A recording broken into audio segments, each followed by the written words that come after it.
코스닥이 다시 상승 전환을 시도합니다. 거래소도 11시 구간 하락 반전한 이후에 저점까지 밀리다가 다시 2,570선까지 조금은 회복력을 보여주는데요. 아리송한 오늘 시장에 대한 평가 두 프로께 듣겠습니다. 정태근 미르경제연구소 이사, 차영주 MTN 전문위원입니다. 두 분 어서 오세요. 네, 반갑습니다. 네. 자, 한 주의 출발입니다. 정 이사님께 바로 첫 질문 드려보죠. 시장이요. 오늘 이벤트 한 주로 보면 CES, JP모건 헬스케어 컨퍼런스, 삼성전자 실적까지 이벤트가 좀 많잖아요. 네. 대기 모드 속에서 하락하는 움직임이 나왔는데 그래도 금융투자 매도에도 불구하고 꽤 나쁘지 않다, 낙폭이 깊지 않다라는 평가도 있습니다. 2600선 이번 주에 다시 재탈환할 수 있을까요? 아니요. 죄송합니다. 이번 주까지는 좀 쉬어가야 한다.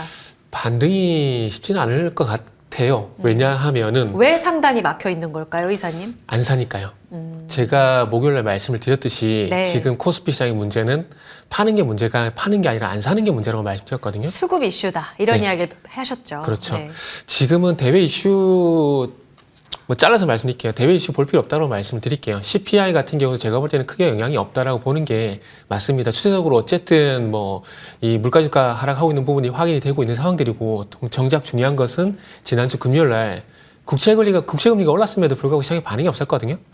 그거 자체가 물가지수에 그렇게 신경을 안 쓰고 있다라는 겁니다. 그리고 금리 인하는 기정사실을 하고 있는 부분들이고 그러니까 시기가 언제가 될 것이냐, 그의 관건이라는 얘기가 나오고 있는 상황들이고요.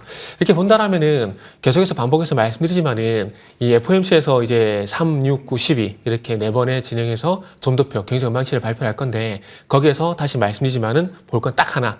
GDP 전망치 이거에 대해서 사행 조정할 것인가 하행 조정할 것인가 그거에 따라서 금리 인하의 성격이 달라진다고 말씀을 드렸었고 네. 그 금리 인하의 성격이 긍정적으로 나타나게 된다라면은 지금 같은 나쁘지 않은 시장이 계속 지속이 되겠지만은 만약에 성격이 나쁘게 된다라면 아마 코스닥의 투자 심리까지도 해칠 가능성이 있다고 봅니다. 그러나 지금은 전혀 그럴 가능성은 없다고 보시면 될 것 같고요. 그래서 어쨌든 결론적으로 코스피 대비 코스닥의 어떤 상대적 우위 흐름은 당분간 계속 지속이 된다고 보시면 될 것 같습니다. 작년 12월 달부터 지금 올해 1월 달까지 그 흐름은 계속 진행이 될 거고 단지 시장이 상승하느냐 안 하느냐 그 차이만 따라 보시면 될 것 같아요. 그래서 CPI라든지 삼성전자 실적보다는 제가 봤을 때는 당일 어떤 이슈가 있느냐가 상당히 좀 중요할 것 같아요. 계속해서 빠른 순환에 의한 개별 종목 장세가 지속이 되다 보니까 이 이슈가 갈까 어떤 이슈가 봐야 될까 상당히 날마다 고민이 돼요. 우리 위원님 어떨지 모르겠는데 저는 계속 고민이 되거든요. 그래서 저도 오늘 이제 챗GPT 같은 경우도 오픈AI 같은 경우도 이게 오늘이나 내일 되면 또 끝이 날 것 같아요. 그러면은 또 다음 테마는 뭘 봐야 될까 고민이 되거든요. 네. 그러다 보니까 수요일 같은 경우는 비트코인 현물 ETF 승인 이슈가 있고 목요일 같은 경우는 요거는 이제 그 임신 출산 관련되고 가장 큰 커뮤니티라 그러더라고요. 맘스홀릭 베이비페어 요것도 예정이 돼 있고 그리고 CES도 있잖아요. 거기 보게 되면 또 어떤 또 섹터를 또 시장에서 주목을 할 것인가. 지난주 반짝 어쨌든 반응이 나왔던 부분이 스마트 띵스 같은 것도 있거든요. 그렇기 때문에 지금 여러 가지 이슈를 이렇게 깔아놓고 어떻게 잘 찍느냐. 그런 시작일 것 같아요. 제가 볼 때는. 그러니까 굉장히 짧은 호흡으로 결국은 3월 FOMC에 대한 확신을 우리가 보여줄 때까지는 계속 짧은 매매가 이어질 것 같다는 이야기를 하셨단 말이에요. 맞죠? 네. 그럼 차 의원님의 의견도 궁금하다고 하셨으니 같이 여쭤보죠. CES가 있습니다, 이번 주에. 그래도 빅 이벤트고 시장에서 가장 기대하는 올해의 주도주는 역시 IT잖아요. IT가 12월에도 뜨거웠었고요. 그런데 AI 하드웨어, 반도체 쪽이 지금 조금 쉬어가고 있습니다. 그런데 그 안에서도 보면 온디바이스 AI 관련해서 네오셈, YIK가 장중 튀어오르는 힘을 보면 아직 하드웨어 쪽 살아있나 보다. 소프트웨어가 이렇게 강한데도 불구하고 괜찮네라는 생각이 듭니다. 혹시 CES 기반으로 해서 다시 하드웨어, 그러니까 AI 반도체 쪽으로 힘이 옮겨질 가능성도 있다고 보세요?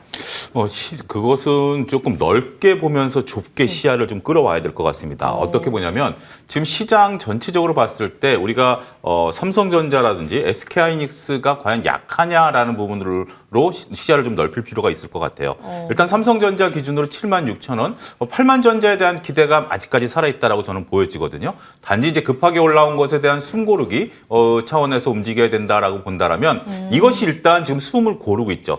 그런 가운데 있어서 아주 작은 종목들이 계속해서 순환매가 빠르게 돌고 있는 그런 상황으로 짐작이 됩니다. 그러니까 결국 우리가 작년 같은 경우 지수를 신경 안 써도 될 정도로 인공지능과 2차 전지가 올라간 상황이었습니다만 그것들이 결국 지수를 이끄는 상황들이 보였잖아요. 근데 지수가 꺾이면서 같이 꺾여버렸단 말이에요. 예. 그러니까 그 당시 어떤 얘기가 나왔냐면 일부 극단론자의 입장에서는 지수를 볼 필요 없다라는 얘기까지 나올 정도였습니다. 개별 종목 장세였으니까. 하지만 지수가 꺾이니까 역시 그들도 버티지 못했죠. 지금 일단 우리가 개별 종목이 올라가다 보니까 특히 이제 IT 쪽에 개별 종목이 작은 종목들이 올라가다 보니까 삼성전자 신경 쓸 필요 없어라고 보실 수도 있겠습니다만 삼성전자 버텨주니까 그것들이 저는 순환매가 돈다라고 볼 수 있는 거거든요. 그런 부분들로서 맥락을 좀 보셔야 되겠고 CS 이벤트와 관련해서는 우리가 이제 CS라는 것 어떤 그런 이벤트들로 놓고 본다라면 이들 입장에서 보면 새로운 기술들이 나올 거예요. 네. 새로운 기술들이 나오지만 이것은 상용화와는 조금 거리가 있다. 그러니까 어쨌든 CE에서 새로운 기술들이 나온다라는 것은 우리가 이런 기술을 갖고 있다라는 퍼포먼스를 보이는 것들이고 그 퍼포먼스가 활용화될 때까지는 여러 가지가 있겠죠. 그러면 투자 전략을 어떻게 가져와야 되느냐 정리해 드리도록 하겠습니다. 일단 CES 때까지는 그러니까 기대감이 높은 거죠. 우리가 고도를 기다리며라는 소설에서 고도는 나타나지 않지만 소설 내내 그 고도에 대한 얘기만 나오는 거 아니에요? 네. 그렇지만 정작 고도가 나타난다라면 예를 들어서 고도가 우리가 생각했던 그런 인물이 아니었다라면 어떻게 될까요? 그러면 그 소설은 성립이 안 되는 거죠. CES에서 우리가 다양한 이벤트가 나올 것으로 미루어 짐작을 합니다만 다양한 이벤트가 나오면 다행이지만 실망이 나타난다라면 오히려 CES 이벤트 드리븐은 쉽게 끝날 수가 있겠죠.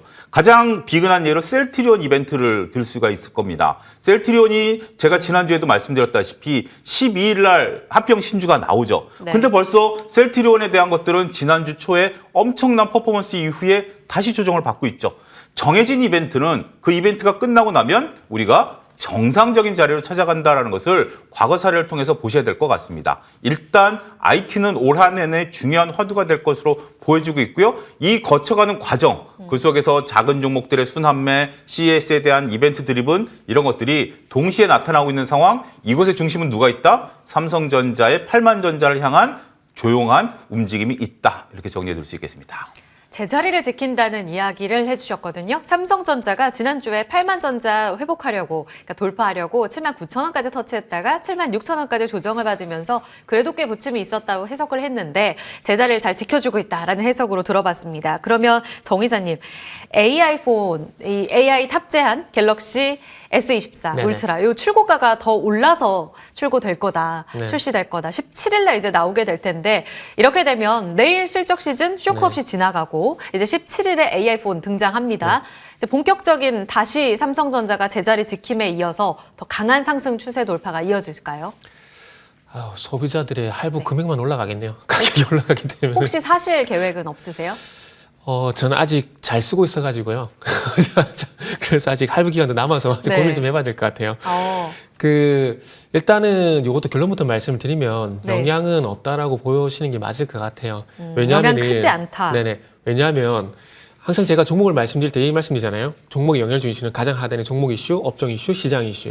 근데 지금은 삼성전자 같은 경우 누가 보더라도 시장 이슈와 같이 연결해서 보는 게 맞습니다. 왜냐하면은 지수, IT 업종 지수, 삼성전자가 똑같이 가고 있습니다. 이게 무슨 얘기일까요? 가장 상단에는 시장의 영향을 좀 받고 있다는 거거든요. 그렇기 때문에 시장에는 어떤 먹구름이 이게 먹구름이 될지 햇살이 될지 모르겠지만 이게 거쳐야 업종이라는 종목이 지금 부각될 가능성이 상당히 높은 거거든요. 그렇기 네. 때문에 제가 봤을 때는 영향이 좀 낮다는 생각이 들고 물론 출고가 인상이 안 좋은 이슈가 아니라는 것은 아닙니다. 그러니까 이 종목에 영향을 주는 어떤 퍼센테이적인 측면에서 봤을 때 퍼센테이지 상당히 낮다라는 것들이죠. 그리고 중요한 것은 지금 삼성전자의 주된 캐시카우는 스마트폰 사업부가 아닌 반도체 사업부라는 부분을 보게 된다라면은 물론 긍정적인 이슈는 맞긴 하지만은 영향은 제한적이라고 볼 수밖에 없는 것들이죠. 그래서 삼성전자 같은 경우 저도 개인적으로 조정시 매수 관점은 맞습니다. 하지만 지난주 목요일날 말씀드렸듯이 74,000 이하까지는 기다렸으면 좋겠다는 걸 말씀드리고 싶어요.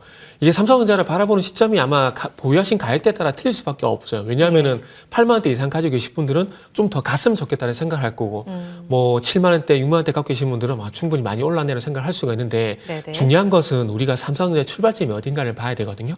삼성전자가 2022년도 10월 달부터 최저가 51,800부터 꾸준히 올랐다는 점을 보게 된다면은 네. 지금 구간에서 조정을 받는 것도 이상하진 않습니다. 그리고 저도 위원님하고 동의하는 부분들이 네. 8만 원 다시 돌파를 할 거라고 봅니다. 지금까지 추세를 보게 된다면 상승과 하락이 반복이 됐었기 때문에 삼성전자를 믿으셔도 된다는 말씀 드리고 싶네요. 두 분 다 너무 호평을 주셨거든요. 알겠습니다. 안정적으로 받고 그럼 차 의원님께 저 하나만 더 여쭤보고 싶은데 지금 CES 이야기하면서 LG도 여기에 참전을 하잖아요. 물론 우리 빅테크의 AI 기술이 가장 중요하겠습니다만 LG전자가 혹시 새롭게 요즘 순환매가 워낙 목간 쪽으로 돌다 보니까 주인공이 되지 않을까 하는 궁금증으로 한번 질문 드려볼게요. 지금 실적 발표 나왔는데 4천억 원대의 컨센을 하회했습니다. 3,125억 원으로 4분기 영업이 발표가 됐습니다. 이렇게 컨센을 하회했음에도 불구하고 지금 슈팅이 나오면서 상승세에 이어지고 있거든요. 혹시 지금 저점 매수 유효하다고 보시는지 이제 다 떨궜다고 봐도 되는 거예요? LG전자에 대한 시각이 딱 단호하진 않은 것 같아요. 그러니까 아직은? 삼성전자 같은 경우는 지금 이사님 말씀하신 것처럼 우리가 휴대폰보다는 반도체만 집중하잖아요. 삼성전자 가지고 휴대폰 가지고 얘기하는 분들은 것 같아요. 근데 LG전자는 리포트를 보면 어떨 때는 지금 약 100조 정도 있다라고 얘기가 되는 전장을 리포트로 집중적으로 하는 리포트가 있는가 하면 네. 아직까지도 백색 가전 가지고 또 얘기하는 리포트가 그렇죠. 있어요. 백색 가전만 갖고 얘기하는 거죠. 그러니까 이게 백색 가전 플러스 전장을 같이 섞어서가 아니라 전장만 얘기할 때, 그러니까 오른쪽 뺨을 볼 때는 상당히 좋다. 매력적이고. 왼쪽 뺨을 볼 때는 이거 매력 없다라고 얘기하는 거죠. 지금 LG전자 같은 경우 오늘 실적 발표 이후에 주가가 올라가는 게 그동안에 4분기에 실적이 좀 떨어질 거야. 왜? 백색 가전 때문에. 그런데 지금 실적이 좋아? 그러니까 다시 올라가는 거죠. 그렇기 때문에 LG전자만큼 이게 딱 어느 한 선이 굵은 건 아니에요. 근데 저는 LG전자를 볼 때 전장 쪽에 집중해서 봅니다. 그래서 그런 부분들을 보면 바닥을 찍었다라고 볼 수 있는데 글쎄요, 뭐 투자자 여러분들이 어디에 방점을 찍느냐에 따라서 왼쪽 뺨을 보고 계신 분과 오른쪽 뺨을 보고 계신 분들이 서로 다른 면을 얘기하고 있다라는 대표적인 종목이 아니겠나 말씀드릴 수가 있겠습니다. 결국은 조금 더 보자는 이야기를 해주셨고 주가 키팩터를 시장에서 뭘로 보느냐가 가장 중요할 텐데 이 부분을 지켜보자. 오늘 LG 디스플레이도 너무 강하게 올라가서 한번 질문을 드려봤고요. 그러면 이어서 여쭤보겠습니다. 챗 GPT 그리고 GPT 스토어가 이제 출시가 될 거라고 하죠. 이번 주에 오픈 AI에서 지난주에 이런 주주들께 서원을 보내면서 주목이 됐습니다. 지난 금요일에도 시세를 냈던 AI 소프트웨어 관련 종목들이 오늘까지 시세를 내면서 상한가에 들어간 종목도 있고요. 다만 폴라리스 오피스 이쪽으로는 거래가 살짝 초전도체 쪽으로 가면서 살짝 꺾인 듯한 윗골이 달리는 종목들도 있었습니다. 정 이사님께 질문 드려볼게요. 관련 종목들의 이 상한가 랠리는 순환매 차원으로만 보세요? 아니면 챗 GPT 스토어 나오게 되면 이 소프트웨어 쪽으로 밸류에이션 평가 좀 프리미엄을 받을 수 있다고 보세요? 앞으로 시장은 열리겠지만 지금 시점에서 밸류 평가하는 게 적절한가라는 생각이 들거든요. 왜냐하면 상승의 이유가 이 회사가 가지고 있는 물론 가치를 무시하는 건 아니지만 네. 이 회사 가치보다는 MSCI와의 어떤 연관성 때문에 오르는 게 아닌가라는 생각이 들거든요. 예를 들게 되면 폴라리스 오피스 같은 경우는 이제 MS 코파일럿과 비슷한 AI 소프트웨어 기능을 제공하고 있던 이유 때문에 네. 그리고 이스트 소프트 같은 경우는 MS와 AI 휴먼 공급과 같은 어떤 협업 이런 부분이 있거든요. 그래서 제가 볼 때는 그러니까 MS가 오픈 AI를 가지고 있고 오픈 AI가 이제 오픈 AI 관련돼 가지고 챗 GPT 스토어로 여기게 된다. 이렇게 됐을 때 어느 종목이 연관성이 있느냐, 요걸 찾아서 강하게 주가 좀 반응을 한 것이 아닌가라는 생각이 좀 듭니다. 그러다 보니까 지금 밸류 평가 측면에서 접근하는 게 맞나라는 그런 생각이 들거든요. 왜냐하면 아직까지는 그래도 테마라고 생각이 들어요. 뭐 같은 영역은 아니지만 뭐 적절한 비유가 아니라고 저는 생각합니다. 하지만 그럼에도 불구하고 2차전지와 비교를 해보게 되면 만약에 에코프로비엠이 2019년도에 만약 2019년도에 만약 에코프로비엠이 얘기했다면 그때 당시에 뭐 2차전지 밸류 평가가 적절하게 나왔을까요? 아니거든요. 이게 산업화가 되고 트렌드가 되고 주가가 가고 실적이 나왔다 보니까 밸류 평가가 시작이 된 거거든요. 그렇게 그런 관점에서 보게 된다라면은 폴라리스 오피스라든지 뭐 이스트 오피스 같은 지금 떠오르고 있는 AI 소프트 같은 경우에는 아직까지는 뭐 초기 테마로 보는 게 맞다라고 봅니다. 그리고 이런 것들이 결국에는 우리가 그런 부분을 봐야 되겠죠. 그 인터넷 인프라. 그러니까 인터넷 인프라가 열리게 되면서 ARM이라는 회사가 구하게 됐었고 네. 그게 스마트폰으로 넘어가게 되면서 삼성전자 그리고 애플 그리고 이게 스마트폰 하드웨어에서 또 소프트웨어로 넘어가게 되면서 아시겠지만 팽이라는 그런 또 신조어가 나오게 됐었잖아요. 네네. 그래서 지금 제가 볼 때는 AI 소프트웨어도 그런 것 같습니다. 일단은 이 챗GPT가 기반이 되는 어떤 시장이 먼저 열리게 되고 하드웨어 네. 관련돼 가지고 HBM 그리고 뭐 CX 이런 거 열리게 되면서 다음 타순인 예. 이 AI 소프트웨어 쪽으로 넘어가게 되면서 그와 관련된 시장이 이제 초기에 열리는 그런 양상이고 그런 양상들 속에서 아직까지는 테마적인 접근이 좀 맞다라고 봅니다. 보안주도 마찬가지예요. 왜냐하면 생성형 AI 되면 이 오픈소스 생태계 그 위협 받을 거다. 라면서 오늘 파수, 뭐 이글루, 질환지교 이쪽도 상승세를 보였단 말이에요. 혹시 순환매 좀 더 확장될 가능성도 보시나요? 짧게만. 보안은 항상 약방이 감추잖아요. 예전에 블록체인 기술 나왔을 때 얘기 나왔었고 또 같이 엮이고. 네, 항상 되고 그리고 항상 어떤 새로운 신기술이 나오게 네네. 되면 또 디지털 자산 얘기 있잖아요. NFT. 예. 요거 얘기 나오게 되면 또 이제 보안 얘기 나올 겁니다. 그러니까 알겠습니다. 제가 그래서 서두에 제가 약방의 감초라는 말씀을 드린 거예요. 양방의 감초. 네. 표현이 좋네요. 차 위원님, 저희 플랫폼주 오늘 굉장히 강했거든요. 트위치의 반사 수혜로 포커스 맞추세요. 금리 인하 수혜주라서 이제 플랫폼주 쭉 간다로 포커스 맞추시나요? 저는 그도 저도 아닌 실적으로 보자. 이렇게 실적. 좀 말씀드릴 수가 있겠습니다. 우리가 이제 금리 인하 수혜주로 이제 가장 플랫폼주로 보죠. 성장주 대표주다라고 보는데 예. 우리가 이제 플랫폼 기업들이 금리 인하 수혜주다라고 보기 어려운 것들이 이들이 자금이 필요한 기업들은 아니거든요. 지금 현재 잉여 현금 흐름은 막대하게 있습니다. 근데 이제 그동안에 이익을 어떻게 냈느냐의 과정 속에서 좀 답답한 흐름들이 좀 이어졌다라고 봐야죠. 고금리 상황에서 이들이 떨어졌던 것들이 아니라 2022년, 2023년 네이버 카카오 같은 경우 계속 영업이익이 줄어들었었거든요. 근데 이제 네이버 카카오 같은 경우 특히 이제 오늘 아침에 이제 네이버를 제가 개장 전에 소개시켜드린 것처럼 영업이익이 이제 개선되는 거거든요. 특히 이제 매출이 늘어나는 과정에 있어서 그동안에 이제 가장 중요했었던 다양한 매출처들이 이제 회복이 되고 있고 비용이 통제되기 시작했어요. 그러다 보니까 이익이 이제 되고 늘어나기 시작한 실적에 기반한 것이다. 카카오도 마찬가지고요. 아프리카 TV도 왜 오를까요? 아프리카 TV 별풍선이라는 수익원이 늘어나는 거 아니겠습니까? 중요한 우리가 이제 MTN에서 우리 어앵커를 모셔온 것처럼 중요한 이제 분들을 모셔오게 되면 거기에 따른 별풍선이 늘어나는 거 아니겠습니까? 별풍선을 여러분들이 아프리카 TV에 쏘시면 30%는 아프리카 TV 거가 됩니다. 저희도 아마 별풍선 하면 제가 많이 받을까요? 어앵커가 많이 받을까요? 당연히 어앵커가 많이 받으실 거 아니겠습니까? 그런 것처럼 자, 우리는 이렇게 여러분들이 기업의 어떤 내용들을 보실 때는 실적을 보자고요. 이제 실적이 개선되느냐라고 봤을 때는 트위치가 사라짐으로써 트위치의 반사 수익을 아마 3분의 2 정도는 아프리카 TV가 가져가고 3분의 1은 네이버가 가져갈 수도 있어요. 치치직이 가져갈 수 있는 상황이고 이런 부분들에 있어서 네이버의 수익의 다변화 카카오가 이제는 그동안에 있었던 것들을 새롭게 환골탈퇴하려는 모습들 여기에 집중하자 이렇게 정리해드릴 수가 있겠습니다. 마지막 질문 드려보겠습니다. 시간이 별로 없네요. 정 이사님, 그래서 정 이사님의 플랫폼 선택을 한다면 우리 차 의원님 의견에 공감하시는지 종목을 좀 선택해 주시겠어요? 100% 동감합니다. 오. 이거는 결국 이제 주된 케이스 사고 뭐냐 그리고 이 기술적인 노하우 이게 결국 승부할 거라고 보거든요. 그렇기 때문에 플랫폼 완성도라든지 매출 영향을 감안해 보게 된다면은 말씀하신 것처럼 아프리카 TV 보는 게 맞다라고 봅니다. 아프리카 TV. 네. 알겠습니다. 정리하겠습니다. 두 프로와 함께했습니다. 정태근 미르경제연구소 이사, 차영주 MTN 전문위원이었습니다. 고맙습니다. 네, 감사합니다.